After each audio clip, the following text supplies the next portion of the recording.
Hello， 大家好啊！今日咧同大家介紹一個牌子係德國牌子嚟嘅，個牌子叫知服。咁呢個牌子可能大家都好陌生啦，大家好多時都係知道一啲多力啊、Tiba 啊呢啲大牌子。咁其實知服咧都係一個大牌子嚟嘅，喺歐洲咧比較上係比較出名嘅牌子嚟嘅。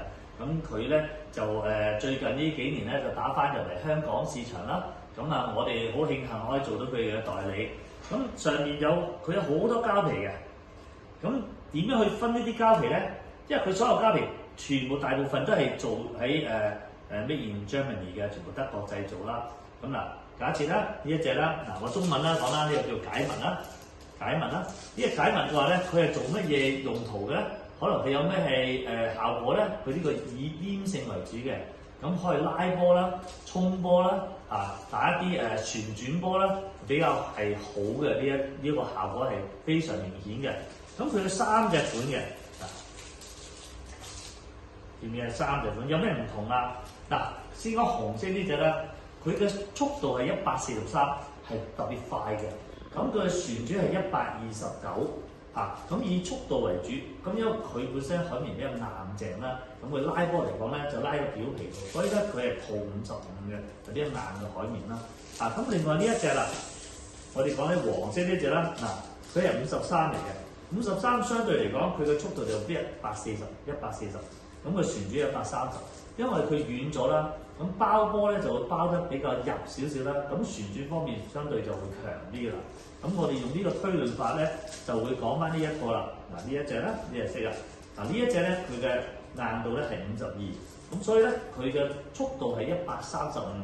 咁佢嘅旋轉係128，所以西咧就係呢個為主啦。咁當然要配合你塊板啦。如果你塊板可能話，喂，我想打一啲速度飆出去嘅喎，咁你揀塊板要腍少少啦，嗰塊海綿硬少少，咁就會明顯咁樣可以出到個速度出嚟嘅。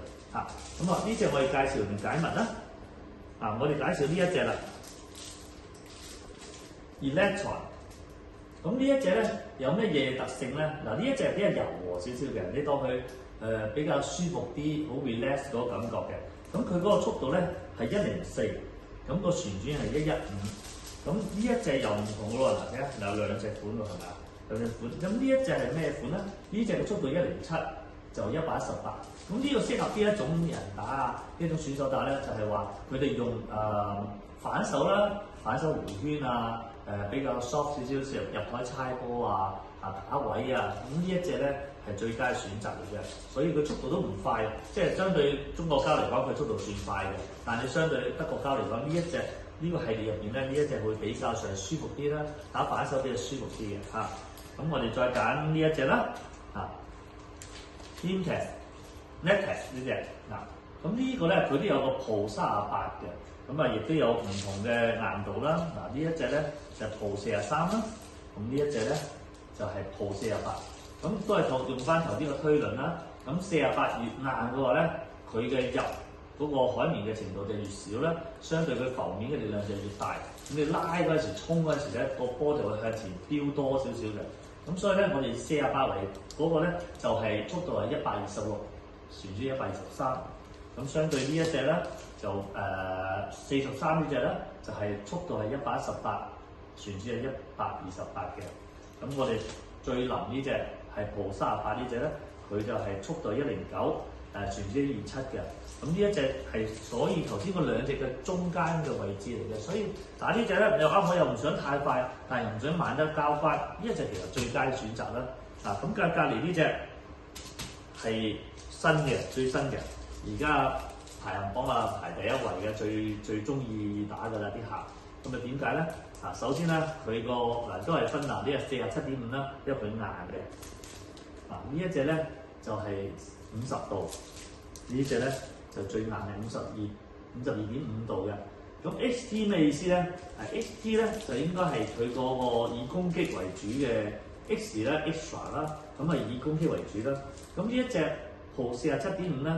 係128，旋轉係127，咁比較上係中挺挺啦。但係佢因為佢個彈力比較強啦，佢泵出去強啦，所以咧佢就係另外一個系列再做翻個系列。咁硬少少就135同埋123嘅旋轉咁呢隻就52.5嘅。咁啊呢隻中性啲啦，就係個硬度係50啦，50咁佢個速度係132同埋125啦。咁啊，其實佢好多系列，咁視乎你需要邊一類嘅打法咧，咁你揀嘅系列係有唔同嘅。咁呢隻啦，喺網度好多人講呢一隻好打，呢係毒液我哋中文叫毒液啦。咁佢呢個 XD 同埋 EL 咩意思咧 ？EL 咧係以打旋轉為主嘅，咁extra loop 啦 ，XD 咧係更加快、更加勁嘅。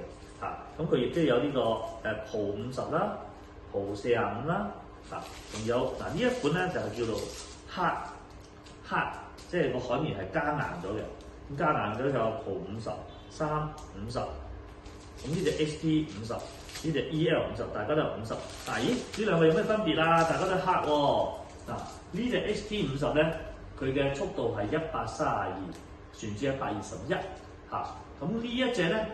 EL 嘅50咧係速度係130，咁旋轉125，咁相對咧呢隻 XD 咧，因為佢加硬咗，所以呢隻速度會快啲嘅。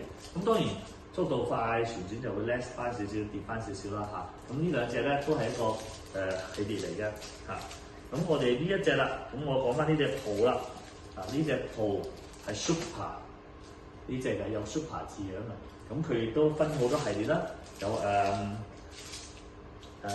最硬嘅53度啦，有50度啦，有48度啦，同埋呢個45度。咁又係用翻頭一推論啦。咁就45度係腍啲，咁食波會深啲。咁呢一隻都好多人打㗎。咁45度雖然45度，但係個 speed 都去到128。